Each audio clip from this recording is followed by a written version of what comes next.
Shalom saudara, di dalam Alkitab Allah berkali-kali melakukan mujizat yang dahsyat. Bangsa Israel pernah menyaksikan dan mengalami bagaimana terbelahnya laut dan berjalan di atas dasar laut yang kering. Namun sayangnya hal tersebut tidak membuat bangsa Israel benar-benar mempercayai Allah. Melainkan dalam cerita selanjutnya kita tahu bangsa Israel justru memberontak kepada Allah. Saudara, mujizat adalah tindakan Allah untuk menyatakan kasih dan menolong manusia dengan cara merubah apa yang mustahil bagi manusia menjadi tidak mustahil. Sebab bagi Allah tidak ada yang mustahil. Tetapi yang perlu dicatat adalah mujizat tidak pernah menjadi tujuan utama. Tujuan dari terjadinya mujizat adalah pertobatan kepada Allah. Dan mujizat terbesar bagi manusia bukanlah tuli mendengar, lumpuh berjalan, tetapi karunia keselamatan Allah yang disediakan lewat penebusan Kristus. Pertobatan sendiri berarti melakukan kehendak Allah dan berbalik kepada Allah dan meminta ampun atas segala dosa. Namun sayangnya Alkitab seringkali mencatat ketika kita sudah diberi mujizat tetap saja tidak bertobat atau mengalami pertobatan tetapi tidak bertumbuh. Ada beberapa contoh dalam Alkitab yang bisa kita lihat. Pertama, peristiwa keluarnya bangsa Israel dari tanah Mesir dengan berbagai mujizat besar. Seperti kasut yang tidak pernah rusak selama 40 tahun. Apakah saudara terbayang berapa kasut yang dibutuhkan untuk perjalanan 40 tahun di padang gurun? Bisa 10-15 kasut. Tetapi bangsa Israel hanya membutuhkan satu kasut. Jika sekarang kasut itu adalah sandal atau sneaker. Belum lagi air yang keluar dari gunung batu dan makanan yang turun dari langit. Sedemikian dahsyat mujizat Tuhan. Namun tetap saja diakhiri dengan sungut-sungut dan pemberontakan kepada Tuhan. Kedua, Matius 11 ayat 20 mencatat, lalu Yesus mulai mengecam kota-kota yang tidak bertobat. Sekalipun di situ ia paling banyak melakukan mujizatnya. Dalam pelayanannya di bumi, Tuhan Yesus sangat banyak melakukan mujizat. Tetapi ironisnya, kota-kota yang mengalami mujizat ini tidak bertobat sehingga dikecam oleh Tuhan Yesus. Ketiga, cerita Simon sang penyihir dalam Kisah Para Rasul yang tak mengerti bahwa mujizat diberikan agar manusia bertobat. Dan rasanya hal-hal seperti ini terus berulang sampai hari ini. Meskipun ada banyak mujizat, tidak semua orang yang menerima mujizat melakukan pertobatan yang sejati. Lalu apa sebenarnya prinsip, tujuan, dan maksud mujizat yang Tuhan berikan kepada manusia? Yang pertama, mujizat membuka pintu pertobatan. Seperti yang dikatakan di awal, mujizat bukanlah tujuan akhir. Melainkan dari tujuan terjadinya mujizat adalah pertobatan kepada Allah. Oleh sebab itu, sia-sialah seseorang mendapatkan mujizat apabila tidak mengarahkan hidupnya kepada pengenalan akan Tuhan Yesus. Setelah mujizat terjadi, ada yang lebih penting dari mujizat itu sendiri, yaitu Tuhan Yesus. Dalam hal ini perlu ditekankan bahwa yang terpenting bukan hanya mengalami mujizatnya, tetapi kehidupan pertobatannya dan pengenalannya akan Tuhan Yesus setelah mendapatkan mujizat. Yang kedua, mujizat akan menunjukkan kuasa Tuhan atas hukum alam semesta. Prinsipnya adalah lewat mujizat kita tahu bahwa Allah berkuasa atas alam semesta. Dan segala makhluk di bawah kolong langit ini harus tunduk di dalam namanya. Yang ketiga, mujizat itu dalam rencana keselamatan. Mujizat dipakai Tuhan untuk menuntun orang masuk dalam rencana keselamatan Allah. Tuhan izinkan mujizat terjadi supaya orang yang mengalaminya juga mengalami kebangkitan iman. Tuhan tidak mau kita hanya terkagum akan mujizat yang Dia lakukan. Ibarat zaman sekarang, Tuhan tidak mau hanya mendapatkan likes yang banyak di sosial media. Tetapi yang Tuhan mau adalah ketika mujizat terjadi, mereka yang mengalaminya menjadi murid atau pengikut Tuhan Yesus yang setia, yang akan tetap setia baik enak maupun tidak enak keadaannya. Sesungguhnya mujizat itu akan membawa seseorang kepada pertobatan, mengenal Tuhan Yesus sebagai Tuhan yang berkuasa atas alam semesta dan menuntun kita kepada iman yang menyelamatkan. Saudara, untuk penjelasan lebih lengkapnya dari tim teologi kami, silakan buka link yang ada di atas atau scan QR Code yang tersedia. Tuhan Yesus memberkati.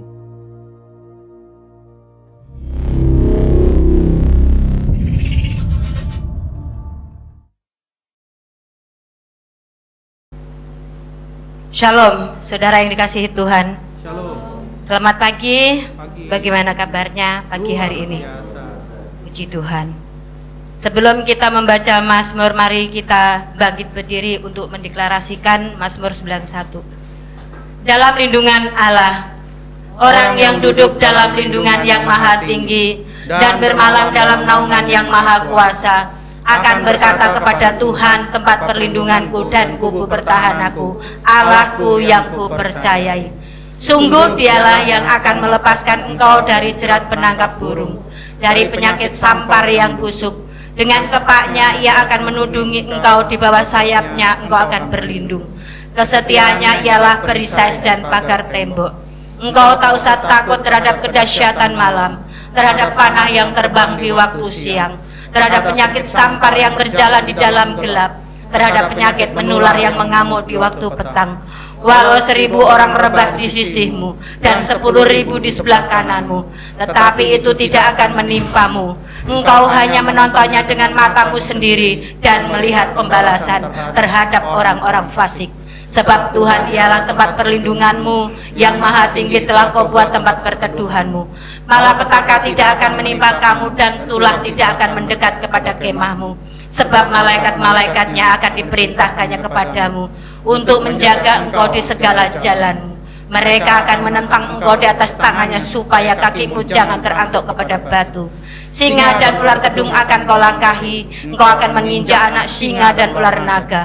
Sungguh hatinya melekat kepadaku, maka aku akan meluputkannya, aku akan membentenginya sebab ia mengenal namaku. Bila ia berseru kepadaku, aku akan menjawab. Aku akan menyertai dia dalam kesesakan, aku akan meluputkannya dan memuliakannya. Dengan panjang umur akan kukenyangkan dia, dan akan kuperlihatkan kepadanya keselamatan daripadaku. Amin. Haleluya. Berikan tepuk tangan terbaik untuk Tuhan kita yang luar biasa. Shalom semuanya. Shalom. Gimana kabarnya saudara semua? Luar biasa. Luar biasa. Saya percaya Tuhan telah memberikan kesehatan, kekuatan bagi setiap kita. Amin. Amin. Kita siapkan hati kita untuk menyembah Tuhan. Kita satukan hati di dalam doa. Syakala barata kala barata kala barata kala barata kala basyiki la barata kala barata kala basyiki. Hura barata kala barata kala barata kala barata kala barata kala barata kala basyiki la barata kala bo. Hura barata kala la la la la barata kala barata kala la la basyiki la barata kala baba baba barata kala baba baba barata kala barata kala ba. Shekela basyiki. Oh Yesus, kami butuh Engkau. Oh, haleluya. Engkau yang layak kami puji, Engkau yang layak kami sembah.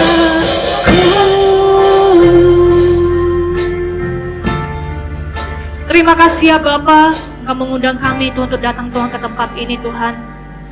Kami percaya karena Tuhan rindu untuk memberkati kami Tuhan. Bapa di dalam surga, tutup bungkus Tuhan setiap kami Tuhan oleh berdarah Yesus. Dan kami mau siapkan hati kami Tuhan untuk memuji dan menyembah Engkau ya Bapa. Ampuni setiap dosa dan pelanggaran kami Tuhan, jikalau kami melakukan hal-hal yang tidak berkenan Tuhan di hadapan-Mu Tuhan. Tapi kami percaya oleh kasih setia-Mu Tuhan, Engkau mengasihi kami ya Bapa. Bapa, perbaharui Tuhan pola pikir kami, perbaharui Tuhan hati kami, dan kami percaya Tuhan, setiap hari Tuhan, kami mengalami Tuhan kebaikan-kebaikan Tuhan, yang Tuhan sediakan Tuhan di dalam kehidupan kami. Dan kami percaya Tuhan juga akan kirimkan orang-orang yang baik Tuhan di dalam sekitar kami, sehingga Tuhan bisa menjadi penolong bagi setiap kami ya Bapa. Dan kami percaya Tuhan, dimanapun kami berada Tuhan, Engkau tidak pernah Tuhan meninggalkan Tuhan setiap kami Tuhan. Kami mau berharap kepada Tuhan, kami mau sanjung kepada Tuhan, kami mau Tuhan mendekatkan diri Tuhan kepada Tuhan, dan kami percaya Tuhan selalu mengasihi Tuhan setiap kami ya Bapa. Khususnya Tuhan untuk bangsa Indonesia Tuhan, kami percaya bangsa Indonesia selalu dalam lawatan Tuhan, akan dipulihkan Tuhan setiap perekonomiannya ya Bapa. Bahkan kami perkatakan Tuhan, untuk COVID-19 Tuhan akan dimusnahkan Tuhan dari muka bumi ini di dalam nama Tuhan Yesus Kristus. pada saat ini Tuhan, setiap umat-umat-Mu Tuhan mengalami kesakitan. Kami percaya Tuhan, mereka akan mengalami kesembuhan di dalam nama Tuhan Yesus Kristus. Terima kasih ya Bapak buat kasih setia dan perlindungan-Mu Tuhan. Kami percaya Tuhan, tempat-Mu Tuhan, rumah-Mu Tuhan, GBI Pantai Permata Tuhan, akan Engkau pakai Tuhan dengan dahsyat dan luar biasa di dalam nama Tuhan Yesus Kristus. Dan kami percaya penuaian jiwa yang terbesar dan terakhir akan dialami Tuhan di wadah ini di dalam nama Tuhan Yesus Kristus. Terima kasih ya Bapak buat kasih setia dan perlindungan-Mu Tuhan. Siapkan hati kami Tuhan untuk menyembah Engkau. Di dalam nama Tuhan Yesus Kristus kami mengucap syukur dan berdoa. Kita sama-sama katakan amin. Berikan tepuk tangan terbaik untuk Tuhan kita yang luar biasa. Silakan duduk di dalam hadirat Tuhan.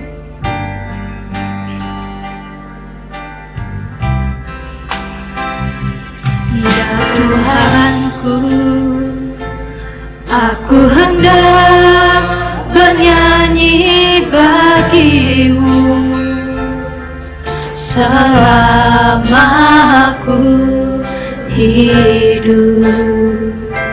Ya Allahku, aku hendak bermazmur bagi-Mu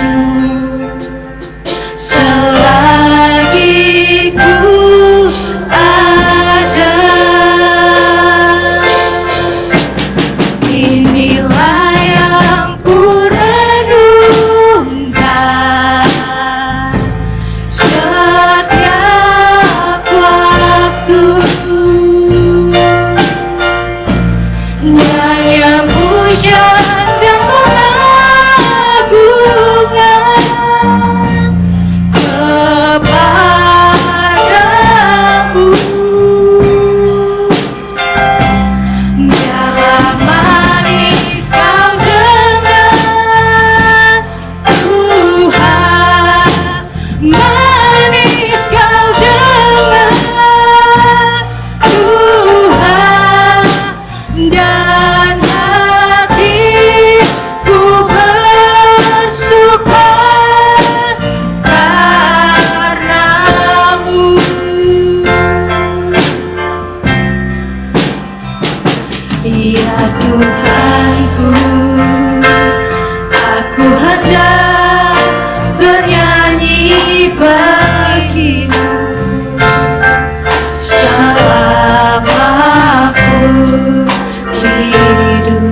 Tuhan Yesus.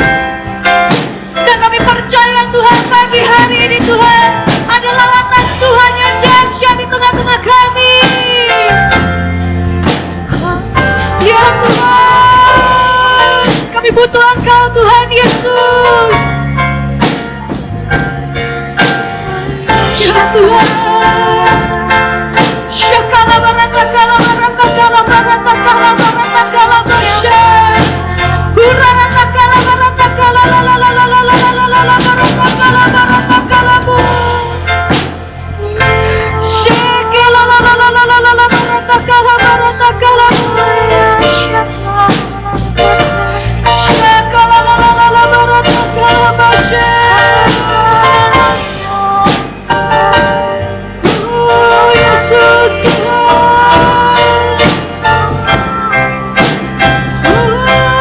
Oh Yesus. Satu hati kami Tuhan. Sentuh kami Yesus.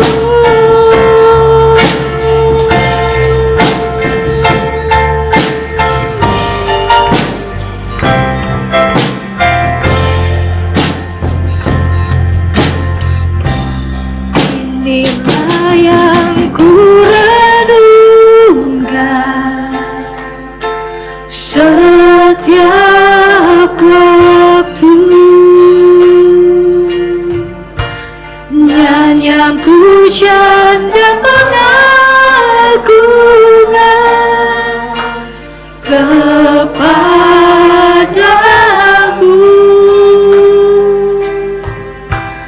Biarlah manis kau dengar Tuhan, manis kau dengar Tuhan, dan hatiku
Tuhan berikan. Amin. Bahkan ada pemulihan yang Tuhan berikan di dalam nama Tuhan Yesus. Saya percaya Tuhan ada sukacita yang baru yang Kau berikan Tuhan bagi setiap kami ya Bapa.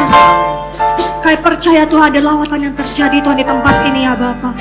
Terima kasih ya Bapa, kami mau lebih lagi Tuhan untuk bersorak-sorak Tuhan, untuk memuji dan menyembah Engkau. Di dalam nama Tuhan Yesus Kristus kami mengucap syukur dan berdoa. Kita sama-sama katakan amin. Haleluya.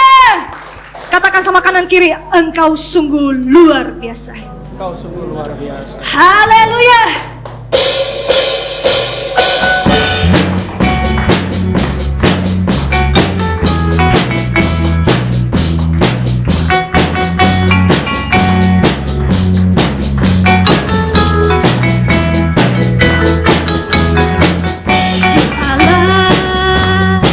Bagi kaum Yehuda, umatnya berdoa, memuji dan menyembah. Inilah saat yang dinanti, firman Allah telah digenapi. Kulihat penuai yang terjadi, yang melanda seluruh bumi. Tuhan memberiku kegirangan dan sukacita melimpah. Ayo, minyak yang baru dicurahkan. Haleluya, ku bersorak. Haleluya. Ku terima janji Allah bagi kaum Yehuda, umat yang berdoa, memuji dan menyembah. Inilah saat yang dinanti, firman Allah telah digenapi. Kulihat penuai yang terjadi, yang melanda seluruh bumi. Tuhan memberiku kegirangan dan sukacita melimpah. Minyak yang baru dicurahkan. Haleluya, ku bersorak. Tuhan memberiku kegirangan dan sukacita melimpah. Minyak yang baru dicurahkan. Haleluya, ku bersorak. Haleluya, ku bersorak. Haleluya, ku bersorak. Kita akan menerima janji Tuhan, amin. Amin. Amin. Amin. Haleluya. Ya Tuhan. Tuhan pakai setiap umat-umatnya di tempat ini, amin. Biarlah kita yang di tempat ini dari berbagai banyak suku, tapi kita semua adalah saudara, amin. Amin.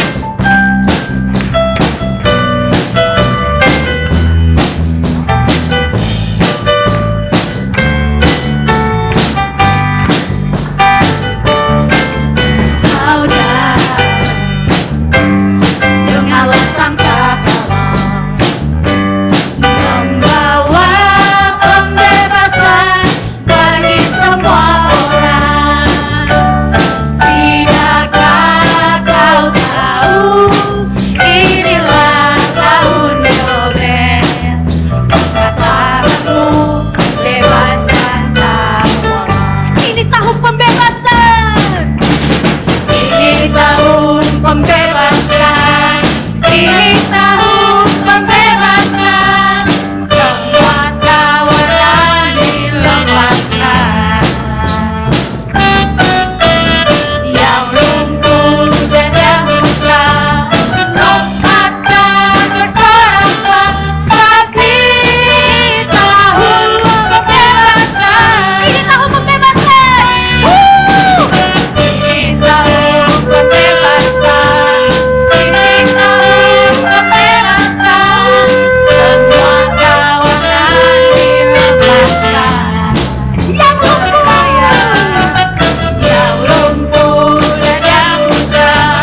kita akan sama-sama mendeklarasikan apa yang dimaksud dengan Pentakosta ketiga. 1.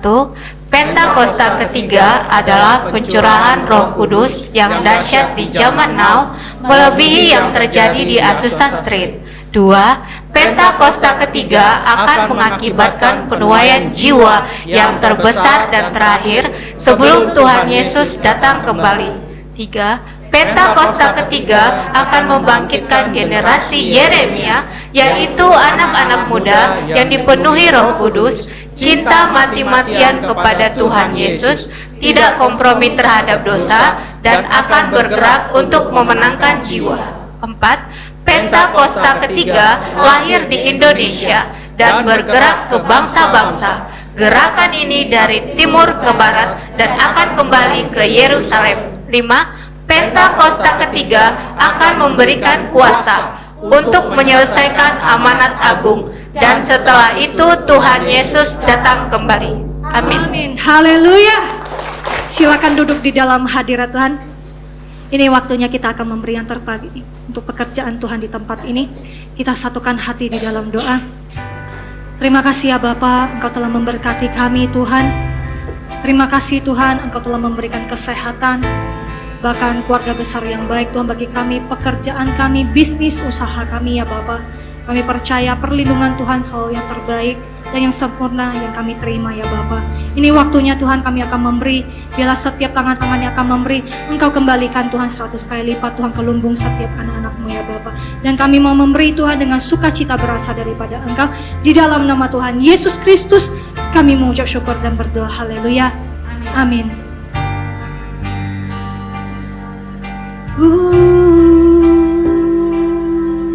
Haleluya.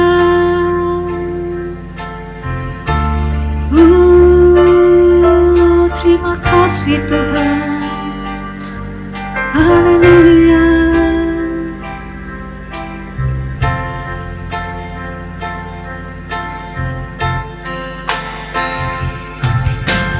Kemanakah aku dapat pergi mencari Roh-Mu Tuhan? Ku berlari mendaki ke langit, namun Engkau ada di sana. Aku terbang dengan sayap aja, diam di ujung bumi, namun tanganmu menuntunku selalu, bawaku mendekat padamu. Engkau Tuhan Allah Maha Tahu, betapa dahsyat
dekat padamu. Engkau Tuhan Allah Maha Tahu. Tuhan yang Maha Tahu setiap isi hati kami. Dahsyatnya kuasa-Mu, Betapa dahsyat kuasa-Mu Tuhan yang Kau nyatakan dalam hidupmu. ini penuhiku. Yes Lord Jesus. Bawaku mendekat padamu. Sungguh besar pengorbananmu bagiku, terlalu dalam untuk dimengerti. Sungguh besar,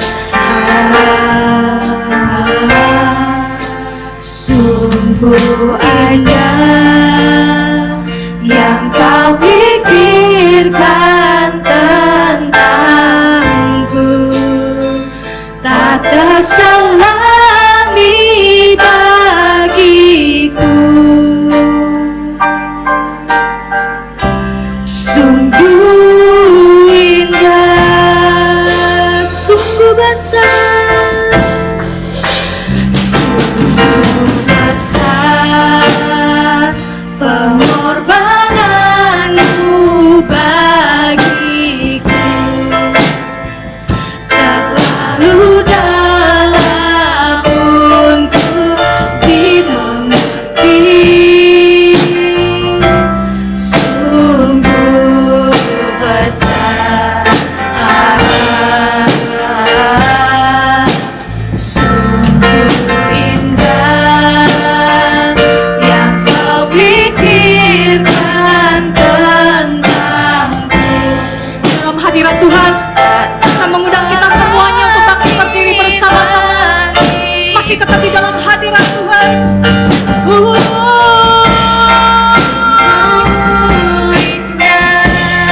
Sungguh besar, sungguh besar pengorbananmu bagiku, terlalu dalam untuk dimengerti. Sungguh besar, sungguh indah yang Kau pikirkan tentangku, tak terselami bagiku. Sungguh indah, Katakan dengan lembut, sungguh besar. sungguh besar pengorbananmu bagiku, terlalu dalam untuk dimengerti. Sungguh besar, sungguh indah yang Kau pikirkan tentangku, tak terselami bagiku. Sungguh indah, Sungguh besar Tuhan. sungguh besar. Takarada bastikira labasya karada bayara labayara takarada basikira labasya. Himma takarada basikira labasya karada bayara labasikira. Himma takarada sikira labasya karada labasya. Jesus.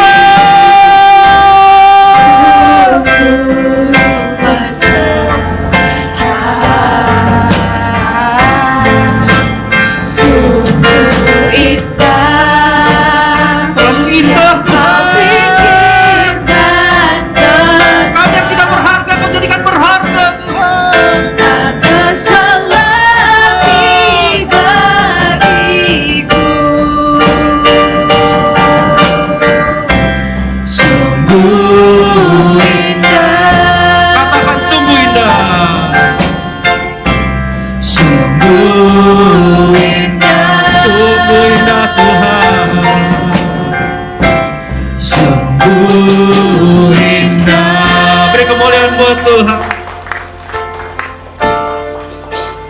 Kasih-Mu terlalu besar buat kami Tuhan. Kasih-Mu terlalu sempurna buat kami Tuhan. Engkau terima kami apa adanya, tapi Engkau tidak biarkan kami apa adanya. Engkau terus memberkati kami, sehingga kami mengalami pertobatan dan pertumbuhan. Kami mengalami Kristus dan dipersiapkan untuk menjadi mempelai Kristus. Firman-Mu pagi ini akan memberkati kami. Urapi kami anak-Mu ya Roh Kudus. Ajarkan, buat kami mengerti, bahkan berikan kami kekuatan untuk melakukan firman. Karena kami tahu, ketika kami melakukan firman, kami berjalan bersama Tuhan. Urapi hamba-Mu yang akan menyampaikan isi hati-Mu. Biarlah ada perkataan sederhana dari sorga yang penuh dengan kuasa, sehingga kami semua diperbaharui untuk semakin segambar dengan Yesus di dalam nama Tuhan Yesus. Berbicaralah Abah, kami siap duduk dalam hadirat-Mu untuk mendengarkan isi hati-Mu. Segala hormat, pujian, kuasa, kemuliaan, kemasyurannya bagi-Mu. Di dalam nama Tuhan Yesus Kristus, kami ucap syukur dan berdoa. Yang siap mendengar firman Tuhan sama-sama katakan, amin. Silakan duduk Bapak Ibu Saudara, Saudari sekalian yang terkasih dalam Kristus. Shalom. Siapa yang merasakan hadirat Tuhan begitu pekat? Wow, Tuhan Yesus hadir. Tuhan Yesus sayang kita semua. Puji Tuhan, hari ini kita semua bisa ikut ibadah secara onsite, walaupun ada beberapa teman kita dan juga gereja-gereja lain yang masih belum bisa onsite. Tapi kita percaya bahwa ketika Tuhan hadir, Tuhan akan berikan kekuatan, kesehatan, kelimpahan. Yang mau katakan amin? Amin. Hari ini kita belajar sesuatu yang diberikan Tuhan. Dan ketika saya renungkan firman ini begitu memberkati saya. Dan saya percaya itu akan memberkati kita semua. Karena kita sedang berada di bab-bab terakhir sebelum kedatangan Tuhan Yesus yang kedua kali. Jadi saya akan sampaikan apa yang menjadi tuntunan untuk kita semua pada pagi ini, untuk kita lakukan dan kita mengerti apa maunya Tuhan. Bukan kita lakukan apa maunya kita, tapi kita lakukan apa maunya Tuhan. Yang mau katakan yes. Oke, kita buka 1 Samuel 13 ayat 14. Hadirat-Mu memberkatiku. Puji Tuhan. Jadi saya dari tadi tidak bisa menenangkan diri saya, karena hadiratnya begitu kuat. Saya merasa bahwa Tuhan Yesus begitu baik buat saya dan tentunya buat kita semua, bahwa seharusnya kita tidak layak untuk bersama Dia. Kita penuh dengan kesalahan, kita penuh dengan pelanggaran, mungkin kita berlumuran dosa. Tapi Dia yang tidak berdosa, Dia mati buat kita, Dia tukar nyawanya buat kita, supaya kita semua ada bersama-sama Dia, bersama Bapa selama-lamanya.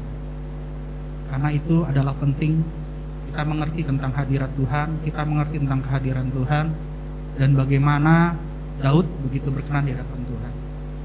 Kalau minggu kemarin, minggu pertama kita belajar di bab 1-nya, sekarang kita akan teruskan di bab 2-nya, biar kita mengerti kenapa Daud begitu berkenan di hadapan Tuhan.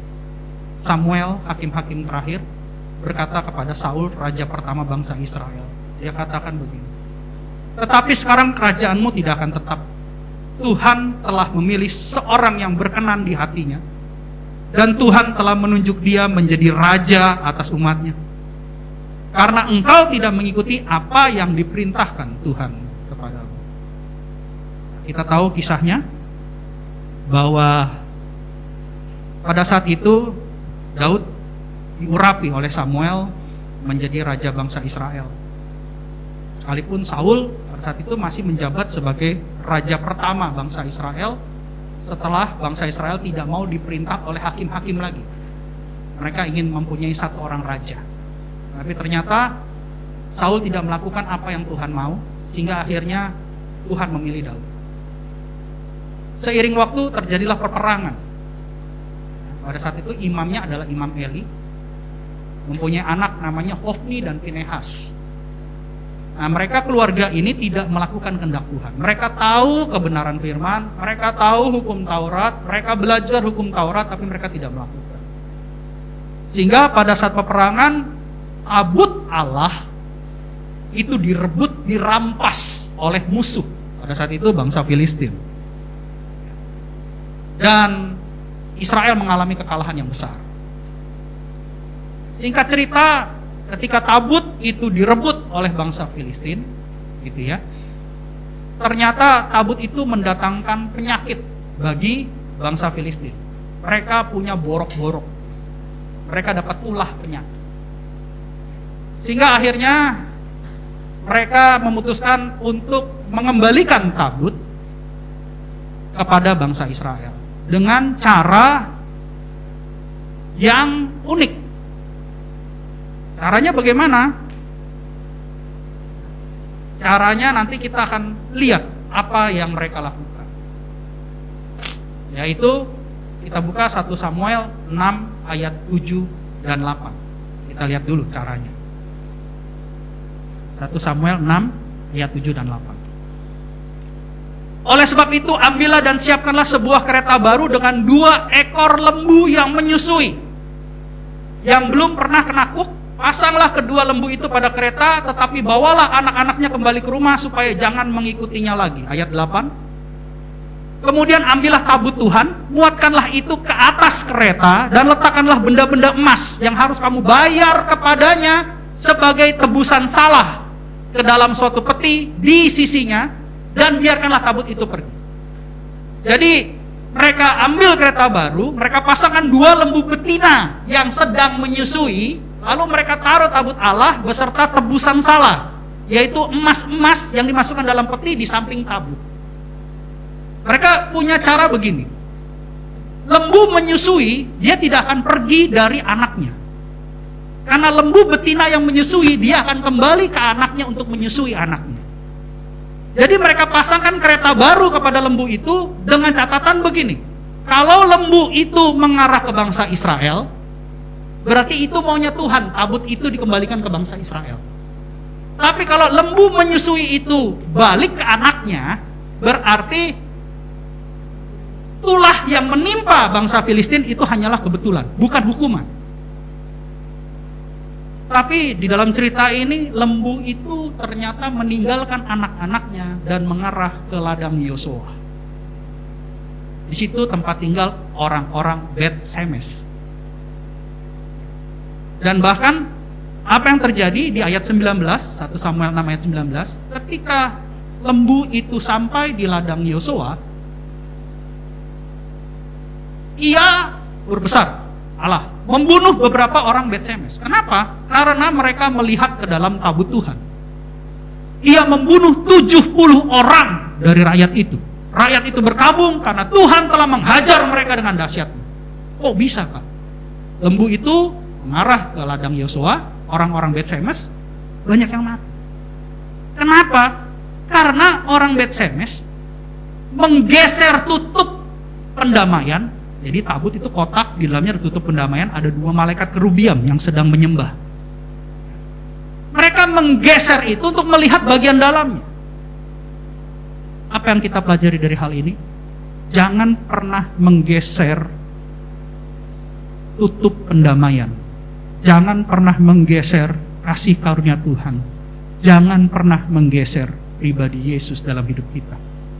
Ketika kita menggeser tutup pendamaian itu, kita menggeser kasih karunia itu, kita menggeser Tuhan Yesus dengan kesibukan, dengan alasan-alasan lain, maka itu akan menjadi maut buat kita. Izinkan kasih karunia Yesus tetap ada dalam hidup kita. Jangan pernah menggeser. Lalu karena banyak yang mati, mereka ketakutan, Bapak Ibu saudara-saudara sekalian. Tabut ini dikirim orang Filistin ke sini, tapi sudah banyak yang mati karena tabut ini. Jadi bagaimana? Mereka takut semua. Akhirnya mereka menghubungi imam yang pada saat itu dipilih bangsa Israel. yaitu Abinadab. Kita lihat 1 Samuel 7 ayat 1. Dikatakan di sini, lalu orang-orang Kiryat Yearim datang. Mereka kasih tahu orang-orang Kiryat Yearim, ini tabut Allah sudah dikembalikan sama musuh. Kita harus ngapain? Karena sudah banyak yang mati. Gitu ya.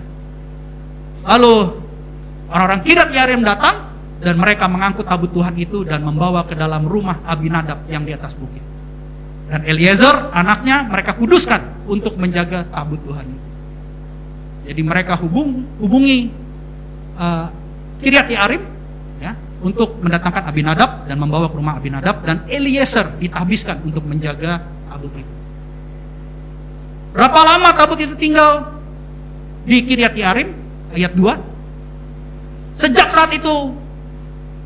saat tabut itu tinggal di Kiryat Yearim, berlalulah waktu yang cukup lama, yaitu 20 tahun. Katakan 20 tahun. Dan seluruh kaum Israel mengeluh kepada Tuhan. Jadi ketika tabut itu ada di Kiryat Yearim, selama 20 tahun, bangsa Israel mengalami keluh kesah selama 20 tahun. Kenapa? Karena tabut itu yang menggambarkan hadirat Allah tidak ada di bangsa Israel, tapi di luar bangsa Israel. Nah, hal inilah yang membuat Daud berbeda dengan Raja Saul. Daud bermazmur. Di Mazmur 132 ayat 8, ia berkata begini. Mazmur 132 ayat 8. Dikatakan, bangunlah ya Tuhan, dan pergilah ke tempat perhentianmu, Engkau serta tabut kekuatanmu. Pada saat itu Daud sudah menjadi raja. Bahkan ketika menjadi raja, Daud diserang oleh 5 bangsa Filistin, tetapi Tuhan memberi kemenangan buat Daud. Semua musuh-musuhnya takut sama dia. Dia sudah dipromosikan jadi raja dan diteguhkan jadi raja. Semua musuh takut sama dia. Tapi dia tidak lupa Tuhan. Dia ingat dengan tabut Tuhan. Dia ingat dengan hadirat Tuhan. Banyak dari kita yang sudah mengalami promosi dari Tuhan, tapi kita justru melupakan Tuhan. Kita menggeser Tuhan dengan kepentingan-kepentingan ofisial, kepentingan-kepentingan dunia.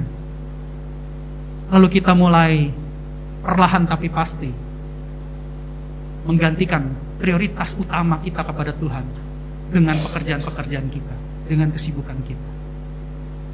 Padahal semua yang kita dapat saat ini, itu semua dari Tuhan. Bukan kuat gagah kita, bukan hebat kita, tapi karena kebaikan Tuhan. Daud adalah orang yang berkenan di hadapan Tuhan. Ketika dia dipromosikan menjadi raja, dari seorang anak kecil yang pipinya masih merah-merah, Tuhan urapi dan dipilih jadi raja. Sampai akhirnya dengan proses demi proses dia siap untuk jadi raja. Diberi kemenangan demi kemenangan. Tapi dia selalu ingat tentang hadirat Tuhan dengan tabut Allah itu. Saul tidak pernah ingat tabut Allah untuk dibawa kembali ke Israel, ke Yerusalem. Tapi Daud, Raja Daud, orang yang berkenan, apapun promosi yang dia dapat, dia tetap ingat Tuhan. Dia mau bawa tabut ini kembali ke tengah-tengah pusat kota, yaitu Yerusalem. Dia mau jadikan Allah yang adalah sumber segala sumber ada di center, ada di pusat, ada di tengah-tengah bangsa Israel. Ketika Yesus mati, Yesus juga ada di tengah-tengah antara 2 orang penjahat. Yang satu mengata-ngatai Yesus, tapi yang satu dia mau ikut Yesus. Yesus selalu mau ada di tengah-tengah kita. Dan Daud juga mau Allah ada di tengah-tengah bangsa Israel. Apa yang dia lakukan kemudian? 2 Samuel 6 ayat 1 sampai 5. Di awal akan saya bacakan buat Bapak Ibu saudara-saudara sekalian. Perikopnya kita bisa lihat ya bahwa tabut dipindahkan ke Yerusalem. Itu perikopnya. Demikianlah firman Tuhan, 2 Samuel 6 ayat 1 sampai 5. Daud mengumpulkan pula semua orang pilihan di antara orang Israel, 30.000 orang banyaknya. Ayat 2. Kemudian bersiaplah Daud lalu berjalan dari Baale Yehuda dengan seluruh rakyat yang menyertainya untuk mengangkut dari sana tabut Allah yang disebut dengan nama Tuhan semesta alam yang bertahta di atas kerubim. Lanjut. Mereka menaikkan tabut Allah itu ke dalam kereta yang baru setelah mengangkatnya dari rumah Abinadab yang di atas bukit. Lalu Uza dan Ahyo, anak-anak Abinadab, mengantarkan kereta itu. Ayat 4. Uza berjalan di samping tabut Allah itu, sedang Ahyo berjalan di depan tabut itu. Ayat 5. Daud dan seluruh kaum Israel menari-nari di hadapan Tuhan dengan sekuat tenaga, diiringi nyanyian, kecapi, gambus, rebana, kelentung, dan ceracap. Jadi pada saat Daud sudah diteguhkan menjadi raja bangsa Israel, dan musuh-musuh bangsa Israel takut kepada Raja Daud karena mereka tahu Allah Israel menyertai Raja Daud. Daud tidak pernah melupakan Allah. Dia berusaha untuk mengembalikan tabut Allah untuk ditaruh di pusat kota, pada saat itu adalah Yerusalem, untuk dibawa. Dia pakai baju kerajaannya. Dia pilih 30.000 tadi ya, orang-orang pilihannya, orang-orang yang hebat, orang-orang yang luar biasa. Lalu dia buat kereta baru. Dia taruh, dia mau jemput tabut itu untuk ditaruh di kereta baru. Dan apa yang terjadi ketika dia menari-nari ya? Ahyo ada di depan, Uza ada di samping, ya, berjalan dengan lembu gitu ya. Apa yang terjadi kita lihat di ayat berikutnya, di ayat 6-7. Ketika mereka sampai di tempat pengirikan Nahon, maka Uza mengulurkan tangannya kepada tabut Allah itu, lalu memegangnya karena lembu-lembu itu tergelincir. Lanjut di ayat 7. Maka bangkitlah murka Tuhan terhadap Uza, lalu Allah membunuh dia di sana karena keteledorannya itu. Ia mati di sana dekat tabut Allah itu. Jadi Ahyo di depannya lagi Daud menari-nari dengan sekuat tenaga, Uza di samping. Ya. Uz itu kekuatan, Za itu sendiri, kekuatan sendiri, kekuatan manusia. Uza berbeda dengan Uzziah, Uz itu kekuatan Yahweh, kekuatan Allah. Banyak dari kita dalam pelayanan, dalam kehidupan kita menggunakan kekuatan sendiri, bukan kekuatan dari Allah. Mungkin kita pikir apa yang kita lakukan adalah yang terbaik, tapi belum tentu baik menurut Allah. Uza berniat baik, dia tidak mau tabut Allah itu jatuh karena lembunya tergelincir, keretanya tergelincir. Dia berusaha untuk menopang tabut itu supaya tabut Allah itu tidak jatuh. Allah mempunyai pribadi maha dahsyat, maha kuasa, maha ajaib, maha kasih, maha adil. Ada kemahaan dalam pribadi Allah. Jadi tidak perlu manusia menolong kemahaan Allah. Allah mampu melakukan apa yang manusia tidak mampu lakukan. Uza berpikir dia bisa menyelamatkan tabut, tapi itu dianggap kelalaian, keteledoran bagi Allah.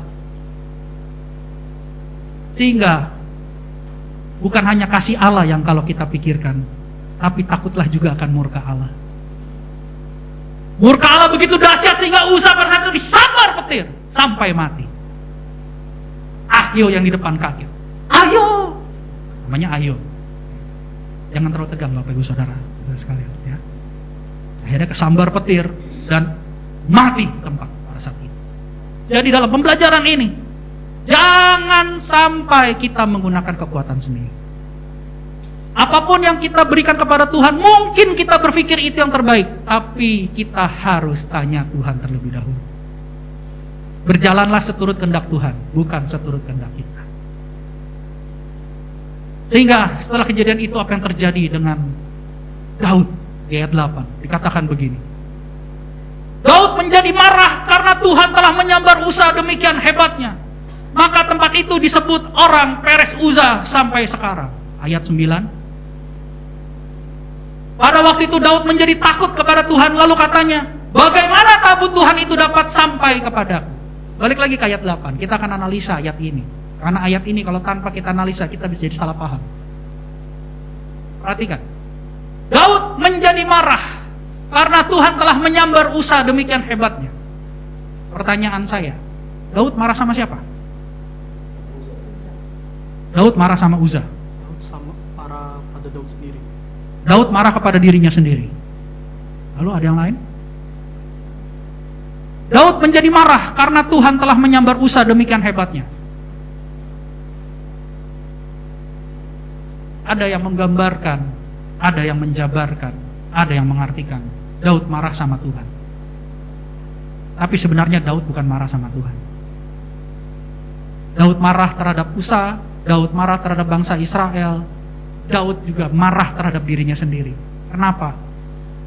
Karena rencananya untuk membawa tabut ke Yerusalem menjadi berantakan karena terjadi peristiwa duka pada saat itu.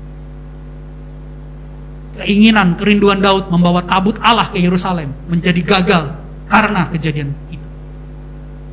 Dan bukan itu saja, Daud juga menjadi takut karena dia merasa ada yang salah, sehingga murka Allah itu terjadi. Ada cara-cara yang salah, ada cara-cara yang tidak berkenan di hadapan Tuhan.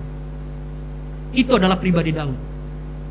Ketika ada sesuatu terjadi dalam kehidupan kita yang mungkin tidak membuat kita nyaman, yang mungkin membuat kita merasa tertuduh, terdakwa, gelisah, sepertinya ada yang salah. Daud mulai bercermin diri, Daud mulai takut, dan akhirnya memutuskan untuk tidak melanjutkan perjalanan. Itulah seorang Daud. Ketika dia melihat ada sesuatu yang tanda kutip something di dalam hidupnya, di dalam perjalanannya, dia cepat-cepat berhenti dan bertobat, menganalisa apa yang harus saya lakukan, apa yang harus saya perbuat. Daud masuk dalam masa perhentian. Dia berhenti sementara, dia koreksi diri, dia bercermin diri. Daud bukan seorang pribadi yang bodoh. Dia cukup cerdas, dia mengerti isi Taurat, dia mengerti maunya Tuhan. Bahkan dia sering bermazmur dengan Tuhan. Terkadang kita juga mengerti firman, kita mendengar firman, jadi Kristen bertahun-tahun, tapi yang jadi masalah kita tidak mau melakukan apa maunya Tuhan. Kita sudah tahu ini tidak benar, kita sudah tahu ini kurang tepat, tapi kita paksa kita lakukan.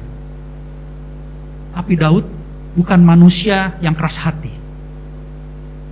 Ketika dia tahu bahwa ini adalah yang Tuhan mau, dia ikuti maunya Tuhan. Dia berhenti sementara, dan lalu dia ambil keputusan di ayat 9. Dia ambil keputusan, pada waktu itu Daud menjadi takut pada Tuhan, lalu di ayat 10 ya, dikatakan begini. Sebab itu Daud tidak mau memindahkan tabut Tuhan itu ke tempatnya, ke kota Daud. Tetapi Daud menyimpang dan membawanya ke rumah Obed Edom orang Gad itu. Ayat 11. Ayat berikutnya. 3 bulan lamanya tabut Tuhan itu tinggal di rumah Obed Edom orang Gad itu, dan Tuhan memberkati Obed Edom dan seisi rumah. Orang Gad adalah bangsa Filistin, bangsa musuh Israel. Tapi pertanyaannya bagi saya, bagi kita semua, pada saat tabut Allah di bangsa Filistin, mereka kena tulah penyakit borokan. Tapi pada saat tabut ada di rumah Obed Edom, orang Filistin, orang Gad malah diberkati. Kok lucu ya? Ketika tabut Allah di bangsa Filistin, mereka kena tulah penyakit, borokan semua. Tapi ketika tabut Allah di rumah Obed Edom yang juga orang Filistin, orang Gad, tapi diberkati. Ada yang bisa jawab kenapa? Karena jauh? Karena Daud? Karena Daud. Saya sempat tanya Tuhan juga, kenapa Tuhan begitu?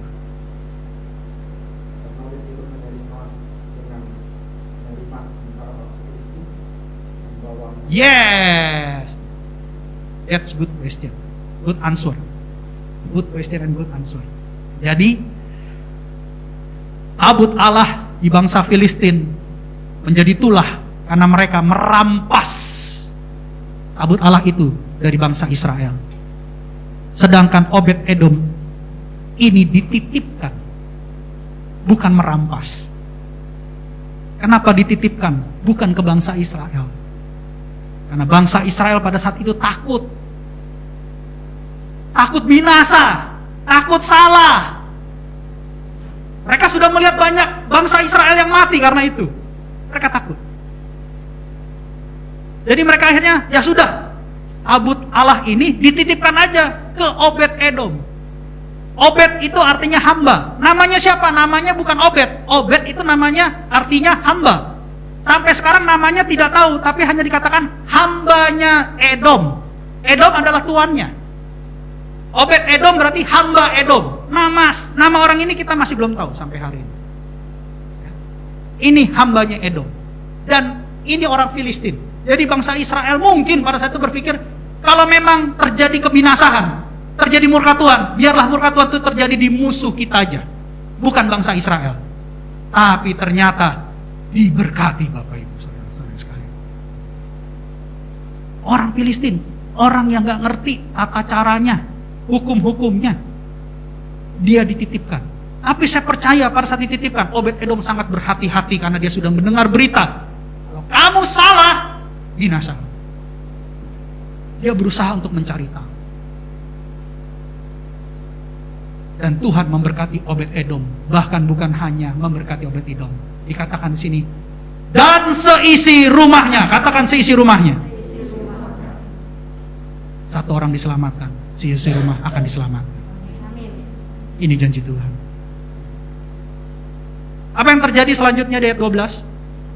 Diberitahukanlah kepada Raja Daud demikian, Tuhan memberkati seisi rumah Obed Edom dan segala yang ada padanya, oleh karena tabut Allah itu. Lalu Daud pergi mengangkut tabut Allah itu dari rumah Obed Edom ke kota Daud dengan sukacita. Kita bisa melihat kalau ada satu kejadian, mungkin tetangga-tetangga ngelihat, tetangga-tetangga jadi heboh. Lalu kejadian itu menjadi semarak, menjadi berita yang luar biasa, sehingga tadinya tetangga-tetangga menjadi satu RW. Satu RW akhirnya jadi heboh, jadi satu kelurahan. Akhirnya heboh jadi satu kecamatan. Setelah heboh jadi satu kecamatan, akhirnya sampai ke kuping presiden. Saya mau tanya, kalau salah satu kejadian yang terjadi sampai ke kuping presiden, itu kejadiannya heboh atau kejadian kecil? Heboh. Dan kejadian itu sudah disaksikan banyak orang atau sedikit orang?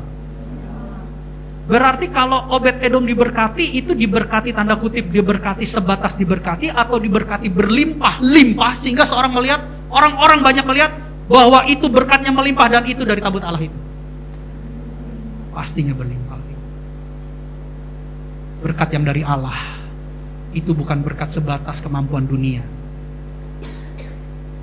tapi berkat dari Allah adalah berkat seperti sorga yang sempurna.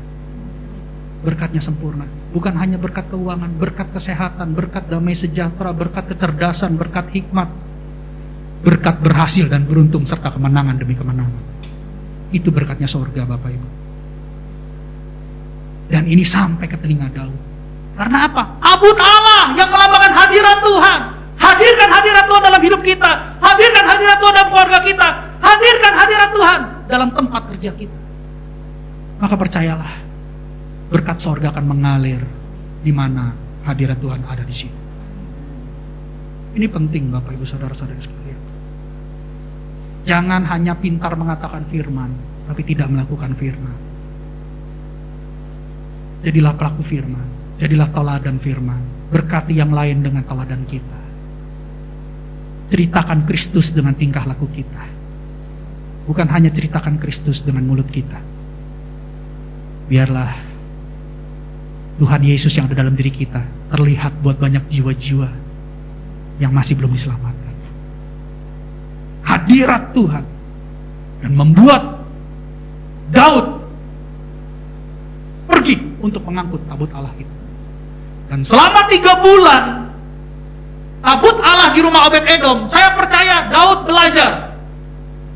Daud menganalisa, kenapa kemarin murka Tuhan datang? Padahal niatnya Daud baik, ingin mengembalikan tabut ke Yerusalem, ke pusat kota sebagai senter sumber berkat bagi bangsa Israel. Dan Daud menemukan pembelajaran yang berharga. Kita bisa lihat di Bilangan 4 ayat 15. Bilangan 4 ayat 15. Setelah Harun dan anak-anaknya selesai menudungi barang-barang kudus dan segala perkakas tempat kudus, pada waktu perkemahan akan berangkat, barulah orang Kehat boleh masuk ke dalam untuk mengangkat barang-barang itu. Tetapi janganlah mereka kena pada barang-barang kudus itu, nanti mereka mati. Jadi itulah barang-barang di kemah pertemuan yang harus diangkat Bani Kehat. Bani Kehat adalah suku Lewi yang terpilih oleh Tuhan, imam-imam, orang-orang kudusnya Tuhan pada saat itu. Ya, mereka yang bertugas, yang dipilih oleh Tuhan untuk mengangkat barang-barang kudus pada saat itu. Dan bahkan untuk mengangkatnya ada caranya. Kita buka di Keluaran 25 ayat 12 sampai 14. Keluaran 25 ayat 12 sampai 14. Haruslah engkau menuang 4 gelang emas untuk tabut itu, dan pasanglah gelang itu pada keempat penjurunya, yaitu 2 gelang pada rusuknya yang satu dan 2 gelang pada rusuknya yang kedua. Nah, jadi harus digotong dengan tongkat, ya. Rusuk yang satu dikasih 2 gelang, rusuk yang depan dikasih 2 gelang. Lanjut ayat 13. Engkau harus membuat kayu pengusung dari kayu penaga dan menyalutnya dengan emas. Kayu penaga disalut dengan emas. Lanjut ayat 14. Haruslah engkau memasukkan kayu pengusung itu ke dalam gelang yang ada pada rusuk tabut itu, supaya dengan itu tabut dapat diangkut. Jadi rusuk tabut ada gelang, ada gelang, ada gelang, ada gelang. Kayunya masuk. Ya, 2 kayu masuk. Kayu penaga yang dilapis emas. Ya.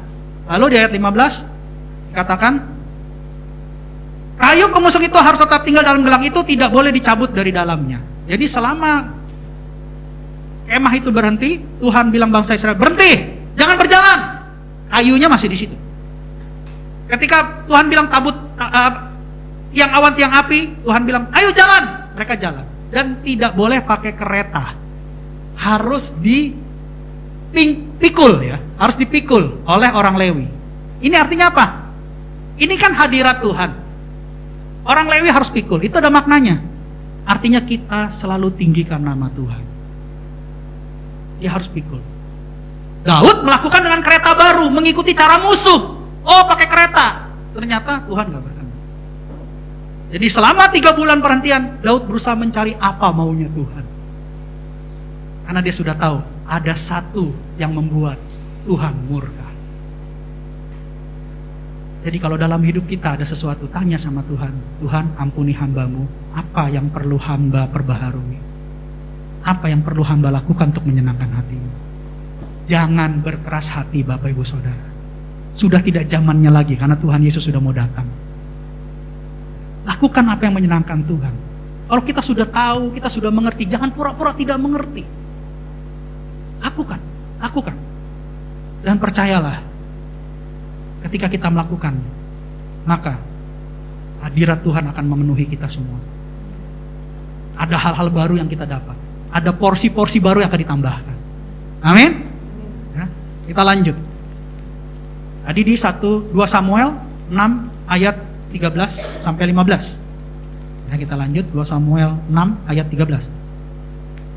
Lalu Daud membawa tabut itu. Apabila pengangkat tabut Tuhan itu melangkah maju 6 langkah, maka ia mengorbankan seekor lembu dan seekor anak lembu gemukan. Bayangkan ya, Daud menari-nari gitu ya. Setelah 6 langkah ketujuhnya, setelah 6 langkah dia stop. Langkah ketujuhnya dia korbankan seekor lembu. Berarti berapa ribu atau berapa ratus lembu, saya tidak tahu yang terjadi pada saat itu. Tapi dia mengikuti apa maunya Tuhan. 6 hari bekerja, 1 hari masuk dalam perhentian bersama Tuhan. Sesibuk apapun Bapak Ibu, aktivitas yang Tuhan berikan, ingat, Tuhan mau kita punya satu hari untuk berhenti bersama Tuhan. Jangan prioritaskan yang lain. Sesibuk apapun, mungkin ada goncangan, mungkin ada hambatan, tapi kita berusaha terobos supaya ada satu hari kita bersama Tuhan. 6 hari Tuhan ciptakan alam semesta. Hari ke-7 Tuhan bilang, kuduskanlah hari Sabat. Berhenti bersama Tuhan, berduaan bersama Tuhan, masuk dalam hadirat Tuhan. Ini pujian, penyembahan, pengorbanan, persembahan yang diberikan Daud sama Tuhan. Dan ayat 14 berkata, dan Daud menari-nari di hadapan Tuhan dengan sekuat tenaga. Ia berbaju efod dari kain lenan. Kalau tadi pertama dia pakai baju kerajaannya, baju kebesarannya. Sekarang dia di hadapan Tuhan, dia pakai kain lenan. Kain lenan putih halus. Kain lenannya imam. Melambangkan hati hamba. Dia tidak lagi mengingat bahwa saya hebat, saya ini adalah raja. Sekalipun dia tahu itu promosi Tuhan. Tapi di hadapan Tuhan dia bilang, Tuhan, saya adalah hamba-Mu. Dia punya kerendahan hati. Ini seorang Daud, Bapak Ibu Saudara-saudara sekalian. Kalau kita diberikan promosi sama Tuhan, ingat, sebenarnya kita nggak mampu untuk lakukan itu. Kita terlalu bodoh di hadapan Tuhan. Tapi karena Tuhan sayang kita terus mengalami promosi demi promosi. Itu kebaikan Tuhan. Daud merendahkan dirinya di hadapan Tuhan. Bahkan dia menyembah, menari dengan sekuat tenaga. Jangan sampai kita memuji menyembah Tuhan nanggung-nanggung. Gitu ya. Haleluya, Kau Allah yang besar. Harusnya begini. Haleluya, Kau Allah yang besar. Di sorga nggak ada yang letoy-letoy, Bapak Ibu. Kalau di sini aja tepuk tangan malas, puji nyembah malas, nggak kepake di surga nanti. Di surga itu nggak ada pengajaran, di surga itu ada pujian penyembahan yang semangat, yang on fire. Ya. Bahkan tepuk tangannya saya rasa itu tepuk tangan yang luar biasa. Penyembahannya itu pasti penyembahan yang penuh dengan semangat dan sukacita.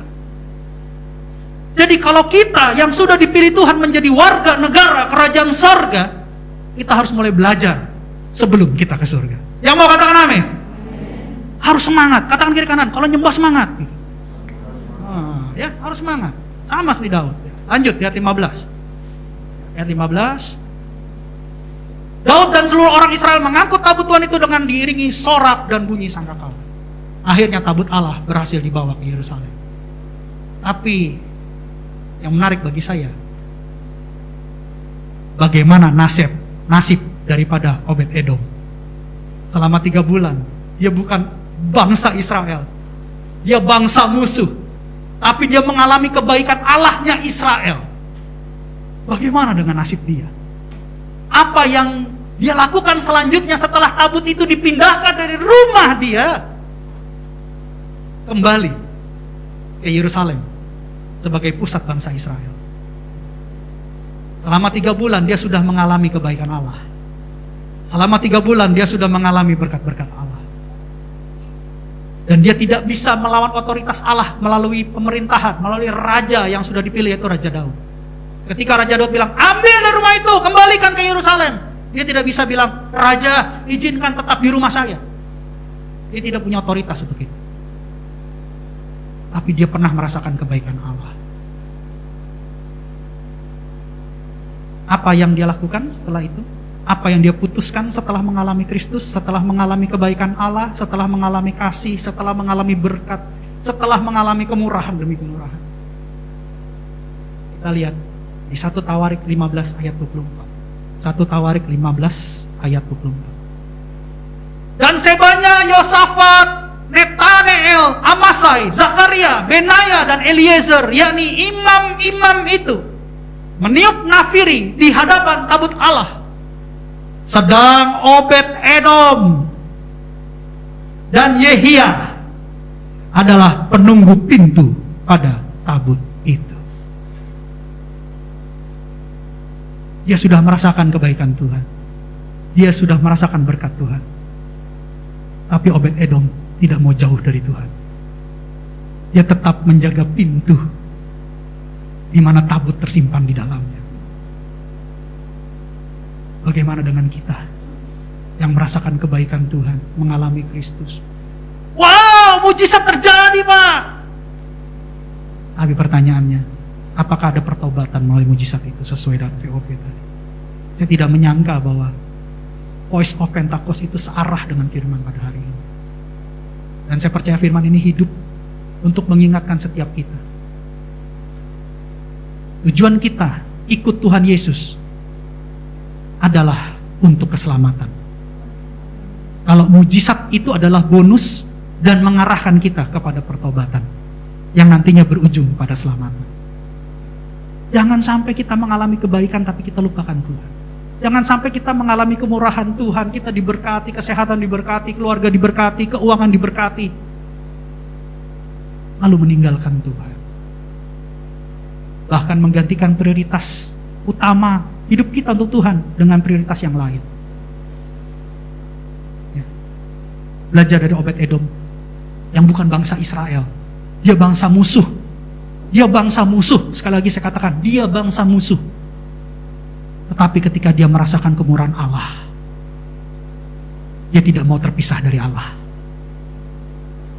Dan bukan hanya Obed-Edom. Dikatakan di 1 Tawarik 26 ayat 4 dan 8. Obed-Edom mempunyai anak-anak, yakni Semaya, anak sulung Yosabat, anak yang kedua Yoah, anak yang ketiga Zakar, anak yang keempat Netaneel, anak yang kelima, lanjut, Amiel, anak yang keenam Isakar, anak yang ketujuh, dan Peyuletai, anak yang kedelapan. Sebab Allah telah memberkati dia. Wow, ternyata diberkati itu punya banyak anak ya. 8 anaknya. Makanya istilah Alkitab ini dibawa sama orang dulu, banyak anak banyak rezeki katanya.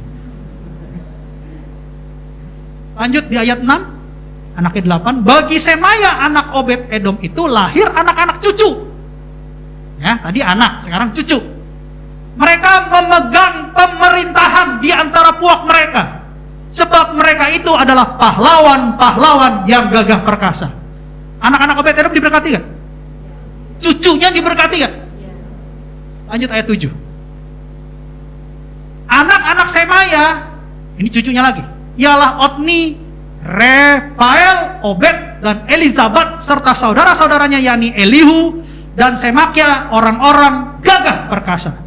Bahkan dikatakan di ayat 8, mereka sekalian adalah dari keturunan Obed-Edom. Yakni mereka sendiri, anak-anak mereka, dan saudara-saudara mereka. Wow. Masing-masing orang yang gagah perkasa, cakap untuk pekerjaan itu 62 orang jumlahnya dari Obed-Edom. Yang mau katakan amin? Ini saya klaim sebagai janji Tuhan. Tuhan bilang, ya, mereka sekalian adalah keturunan Obed-Edom, ya, bahkan anak-anak mereka cucu, ya, cucunya Obed-Edom, dan saudara-saudara mereka yang ketiga.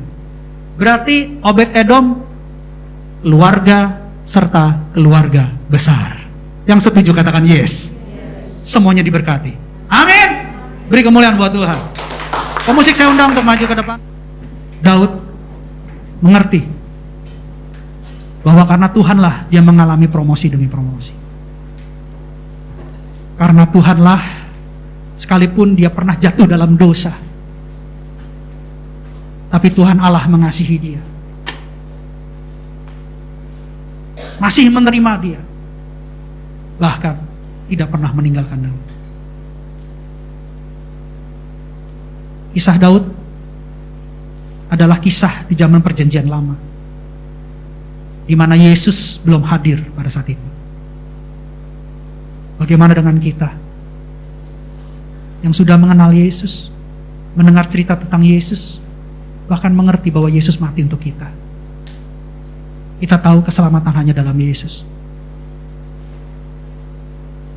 Maka seharusnya kita yang sudah mengalami kebaikan Yesus, kasih Yesus, kemurahan Yesus, harus bisa meniru apa yang Daud lakukan untuk Allah bangsa Israel. Jangan mengeraskan hati Bapak Ibu Saudara-saudara sekalian. Firman Tuhan hari ini mengingatkan kita, kalau ada sesuatu yang harus kita perbaiki, harus kita perbaharui sesuai dengan firman yang kita dengar, lakukan. Izinkan apa yang kita lakukan boleh menyenangkan hati Tuhan. Dan biarlah hadirat Tuhan selalu ada dalam hidup kita setiap waktu. Amin. Bapak Ibu saya undang bangkit berdiri, kita nyanyikan satu lagu.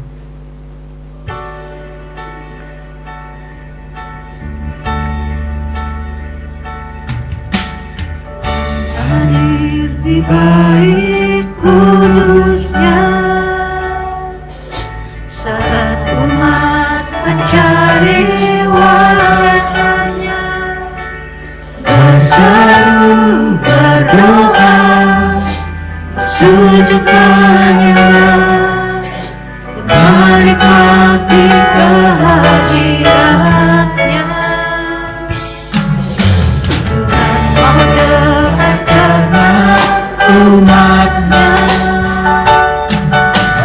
datang dengan senang hatinya, berseru berdoa, sujud menyembah, dan menikmati kehadirannya.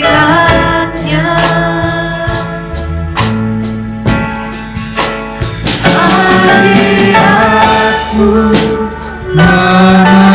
memenuhiku, hadirat kudusmu penuhi baitku, dan ku tersungguh menyembahmu, yang ku rantau hanya kemuliaan. Katakan hadiratmu. Hadiratmu memenuhiku, hadirat kudusmu penuhi baitku, dan ku tersungguh menyembahmu, yang ku rangka hanya kemuliaan-Mu. Biarkan musik bermain, masing-masing merenungkan. Selama ini, waktu hidup yang Tuhan berikan buat kita, kesehatan, kekuatan, kemurahan, kasih Tuhan yang tidak pernah berhenti dalam hidup kita, sudah kita terima, sudah kita rasakan. Tetapi pertanyaannya, apakah dengan waktu yang Tuhan berikan dalam hidup kita, kita pernah menyisakan waktu untuk berduaan bersama Tuhan? Apakah kita pernah mengajak keluarga kita untuk masuk dalam hadirat Tuhan? Bagaimana dengan saat teduh kita? Bagaimana dengan mesbah keluarga kita? Kita selalu mempertanyakan kebijakan Tuhan. Kita selalu mempertanyakan keadaan kita yang diizinkan oleh Tuhan. Tapi pertanyaannya adalah, pernahkah kita atau seringkah kita berduaan dengan Tuhan? Mengundang hadirat Tuhan dalam keluarga kita, mengundang hadirat Tuhan dalam rumah kita, mengundang hadirat Tuhan dalam pekerjaan kita. Masing-masing memeriksa dirinya sendiri melalui firman pada pagi ini. Karena Tuhan yang kita sembah adalah Tuhan Yesus yang hidup. Dia tidak pernah meninggalkan kita, Dia tidak pernah membiarkan kita, Dia rindu kita selalu dekat dengan Dia. Tapi terkadang kita meninggalkan Dia untuk hal-hal yang menurut kita lebih penting daripada kita berdua dengan Tuhan. Tuhan mau kita dekat dengan hadirat-Nya. Tuhan mau kita ada dalam hadirat-Nya. Karena satu saat nanti kita akan bertemu muka dengan muka bersama Yesus. kita akan berhadapan dengan Yesus. Mulai saat ini, perbaiki kehidupan rohani kita. Lebih lagi dekat sama Tuhan. Lebih lagi lakukan saat teduh. Lebih lagi lakukan mesbah keluarga. Doakan keluarga kita. Doakan keluarga besar kita. Doakan gereja kita. Doakan jiwa-jiwa yang belum mengenal Tuhan. Biarlah sorga penuh dengan jiwa-jiwa. Itulah yang menyenangkan hati Tuhan. Oleh sebab itu, melalui kesibukan kita, sisakan waktu buat Tuhan untuk tetap dalam hadirat Tuhan.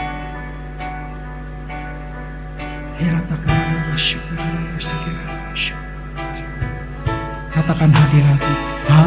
Hadirat-Mu memenuhiku, hadirat kudus-Mu penuhi baitmu, dan ku tersungkur menyembahmu. Yang ku nampak hanya kemuliaan hadirat-Mu. Hadirat-Mu penuhi Tuhan kehidupan mereka dengan hadirat-Mu. Biarlah hadirat-Mu menaungi kehidupan mereka. Mereka boleh mengalami surga sebelum masuk. Karena hadirat-Mu menaungi mereka. Hadirat-Mu menjawab mereka. Hadirat-Mu membawa mereka kepada kelepasan, kesembuhan, bahkan kemenangan. Hanya kemuliaan hadirat-Mu. Hadirat-Mu penuhiku. Yes Lord. Hadirat kudus-Mu penuhi baitku, dan ku tersungkur menyembahmu. Yang ku nampak hanya kemuliaan. Yang ku nampak. Yang ku nampak hanya kemuliaan. Yang ku nampak. Yang ku nampak hanya kemuliaan. Berikan kemuliaan buat Tuhan. Firman-Mu sudah hamba-Mu sampaikan. Biarlah firman ini menjadi firman yang hidup di kehidupan anak-anak-Mu. Mereka lebih intim lagi dengan Tuhan. Mereka selalu ada dalam hadirat Tuhan. Karena kami percaya dalam hadirat-Mu ada berkat-berkat sorgawi. Ada berkat-berkat yang Kau materaikan buat anak-anak-Mu. Bapa, aktifkan panca indera rohani anak-anak-Mu, sehingga mereka lebih peka lagi untuk merasakan hadirat. Mereka punya kualitas saat teduh. Mereka punya kualitas mesbah keluarga. Dan mereka punya kualitas kehidupan rohani yang menjadi berkat buat banyak orang. Berikan otoritas dan kuasa Roh Kudus pada anak-anak-Mu, pribadi lepas pribadi, sehingga mereka Kau pakai menjadi alat-Mu untuk menyelesaikan amanat agung Tuhan Yesus sebelum kedatangan-Mu yang kedua kalinya, di dalam nama Tuhan Yesus. Terima kasih Bapa yang baik buat firman-Mu. Saya percaya dan sangat amat terlalu percaya Engkau mengasihi kami. Mari kita siapkan hati kita untuk membuka kedua tangan kita dan pintu hati kita di hadapan Tuhan, menerima berkat yang terbaik dari Tuhan.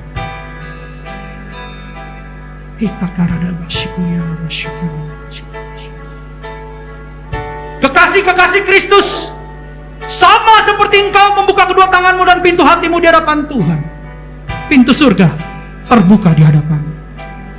Pulanglah dan bawalah tubuh yang sehat, jiwa yang kuat, roh yang menyala-nyala, api Pentakosta ketiga, dan bahkan